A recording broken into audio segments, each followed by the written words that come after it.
नमस्कार, मैं अजित मुड़िक हिंदी अध्ययन के YouTube चैनल में आपका स्वागत करता हूं। आज के इस वीडियो में हम चर्चा करने वाले हैं सर्वनाम के बारे में।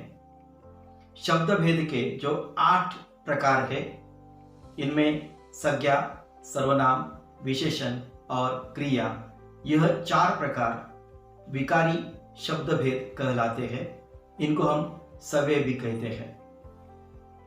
सव्यय और अव्यय क्या होते हैं, इसके बारे में हम चर्चा किसी अन्य वीडियो में करेंगे।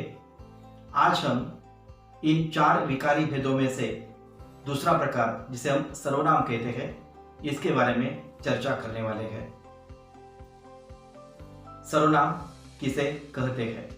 संज्ञा के बदले आने वाले शब्द को सर्वनाम कहते हैं। अर्थात जिन शब्दों का प्रयोग संज्ञा शब्दों के स्थान पर किया जाता है, उन्हें सर्वनाम कहते हैं। सर्वनाम के कुछ उदाहरण देखते हैं। पहला उदाहरण, एक राजा था, उसकी 4 बेटियां थी। इस वाक्य में राजा संज्ञा शब्द है और इस संज्ञा शब्द के बदले उसकी शब्द का प्रयोग किया गया है। उदाहरण दूसरा, चूहा शेर से बोला, मैं तुम्हें इस जाल से आज़ाद करूँगा। इस वाक्य में चूहा संज्ञा शब्द है और इस संज्ञा शब्द के बदले मैं इस शब्द का प्रयोग किया गया है। उदाहरण तीसरा, आप हमारी मदद करें। इस वाक्य में आप शब्द आया है। इसका मतलब किसी को यहाँ विनती की गई है, यानी कि यहाँ कोई सुनने वाला व्यक्ति है, जिसे हम श्रोता कहते हैं। श्रोता व्यक्ति के नाम के बदले आप, यह आदर सूचक सर्वनाम आया है। इन 3 वाक्यों में राजा, चूहा और श्रोता व्यक्ति, इनके नाम के बदले उसकी, मैं और आप आदि सर्वनाम आए हैं। सर्वनाम के भेद के बारे में जानकारी प्राप्त करते हैं। सर्वनाम के कुल मिलाकर 6 भेद होते हैं। पहला भेद है पुरुषवाचक सर्वनाम। दूसरा भेद है निश्चयवाचक सर्वनाम। तीसरा भेद है अनिश्चयवाचक सर्वनाम। चौथा भेद है निजवाचक सर्वनाम। पांचवा भेद है प्रश्नवाचक सर्वनाम और छठा भेद है संबंधवाचक सर्वनाम। चले पहला भेद पुरुषवाचक सर्वनाम के बारे में विस्तार से जानकारी प्राप्त करते हैं। जो शब्द बोलने वाला, सुनने वाला अथवा जिसके विषय में बात की जाती है, उनका बोध कराते हैं, ऐसे शब्दों को पुरुषवाचक सर्वनाम कहते हैं। यहाँ जरा गौर से देखते हैं। बोलने वाला मतलब यह वक्ता है, सुनने वाला मतलब वह श्रोता है, और जिसके बारे में हम बात करते हैं वह कोई अन्य व्यक्ति है। इसी बात को हम जरा अलग ढंग से देखते हैं। वक्ता, श्रोता तथा अन्य व्यक्ति के नाम के बदले आने वाले शब्द को पुरुषवाचक सर्वनाम कहते हैं। पुरुषवाचक सर्वनाम के 3 भेद होते हैं। इनको हम इस तालिका से समझ लेते हैं। यहाँ हमें 3 प्रकार के व्यक्तियों के बारे में समझ लेना है। पहला व्यक्ति है बोलने वाला व्यक्ति, जिसको हम वक्ता कहते हैं। वक्ता अपने नाम के बदले में मैं और हम, इन शब्दों का प्रयोग करता है। दूसरा व्यक्ति है सुनने वाला व्यक्ति, जिसे हम श्रोता कहते हैं। श्रोता के बदले में, मतलब श्रोता व्यक्ति के नाम के बदले में तू और तुम अथवा आप शब्द का हम प्रयोग करते हैं। तीसरा व्यक्ति है जिसके बारे में हम बात करते हैं, इसे हम अन्य व्यक्ति समझते हैं।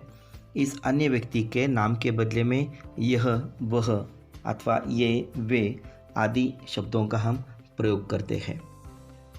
पुरुषवाचक सर्वनाम के 3 भेद होते हैं। पहला भेद है उत्तम पुरुषवाचक सर्वनाम। बोलने वाला व्यक्ति मतलब वक्ता व्यक्ति अपने नाम के बदले में मैं अथवा हम आदि शब्दों का प्रयोग करता है। जैसे मैं अंग्रेजी माध्यम में पढ़ने लगा। दूसरा उदाहरण है हम सब भारतीय हैं। इन दो वाक्यों में मैं और हम सर्वनाम शब्दों का प्रयोग किया गया है। इन्हें उत्तम पुरुषवाचक सर्वनाम कहते हैं। पुरुषवाचक सर्वनाम का दूसरा भेद है मध्यम पुरुषवाचक सर्वनाम। सुनने वाले अथवा श्रोता व्यक्ति के नाम के बदले तू, तुम अथवा आप सर्वनाम का उपयोग करते हैं तो उसे मध्यम पुरुषवाचक सर्वनाम कहते हैं। जैसे पहला उदाहरण है तू सबकी मदद करता है। दूसरा उदाहरण है तुम पढ़ाई में ध्यान दो। तीसरा उदाहरण है आप हमारे अन्नदाता हैं। इन तीन वाक्यों में तू, तुम और आप मध्यम पुरुषवाचक सर्वनाम है। पुरुषवाचक सर्वनाम का तीसरा भेद है अन्य पुरुषवाचक सर्वनाम। जिसके विषय में बात की जाती है उसके नाम के बदले में यह, वह, ये, वे आदि सर्वनाम का प्रयोग किया जाता है। इन्हें अन्य पुरुषवाचक सर्वनाम कहते हैं। जैसे पहला उदाहरण वह सूरज दिखाई दे रहा है। दूसरा उदाहरण है वे आम के पेड़ हैं। इन दो वाक्यों में सूरज और आम की बात की गई है और इनके लिए वह और वे शब्द का उपयोग किया गया है। इन्हें अन्य पुरुषवाचक सर्वनाम कहते हैं। आपको ये वीडियो अच्छा लगता है तो शेयर और सब्सक्राइब करें। जिस सर्वनाम शब्द से किसी निश्चित व्यक्ति, वस्तु या स्थान का बोध होता है उसे निश्चयवाचक सर्वनाम कहते हैं। उदाहरण देखते हैं। पहला उदाहरण यह कृष्णराज है। दूसरा ये चमेली के फूल है। तीसरा वह राधा है। चौथा वह मुंबई से आए हैं। इन चार उदाहरणों में निश्चित स्थान, निश्चित व्यक्ति या निश्चित वस्तु का बोध होता है, इसलिए यह, ये, वह, ये सारे निश्चयवाचक सर्वनाम है। जिस सर्वनाम शब्द से किसी निश्चित व्यक्ति, वस्तु या स्थान का बोध न होता हो उसे अनिश्चयवाचक सर्वनाम कहते हैं। उदाहरण देखते हैं। पहला उदाहरण है कोई न कोई मेरी मदद करेगा। दूसरा उदाहरण है इस वक्त कोई आ जाए तो अच्छा होगा। तीसरा उदाहरण है कुछ तो मिलावट की गई है। चौथा उदाहरण है दाल में कुछ काला है। इन चार उदाहरणों में कोई और कुछ सर्वनाम शब्द आए हैं। इनसे निश्चित व्यक्ति या निश्चित वस्तु या निश्चित स्थान का बोध नहीं होता है, इसलिए इनको अनिश्चयवाचक सर्वनाम कहते हैं। सर्वनाम का चौथा प्रकार निजवाचक सर्वनाम के बारे में जानकारी प्राप्त करते हैं। जो सर्वनाम अपने आप का बोध कराते हैं उन्हें निजवाचक सर्वनाम कहते हैं। अथवा जिस सर्वनाम का उपयोग स्वयं या खुद के लिए होता है तो उसे निजवाचक सर्वनाम कहते हैं। उदाहरण देखते हैं। पहला उदाहरण मैं अपने आप सोचने पर मजबूर हो गया। दूसरा उदाहरण नंदन खुद पत्र लिख रहा है। तीसरा उदाहरण तुम्हें अपना काम स्वयं करना चाहिए। चौथा उदाहरण बाबूजी आपसे यह काम नहीं होगा। इन चार वाक्यों में अपने आप, खुद, स्वयं और आपसे यह निजवाचक सर्वनाम आए हैं। प्रश्नवाचक सर्वनाम।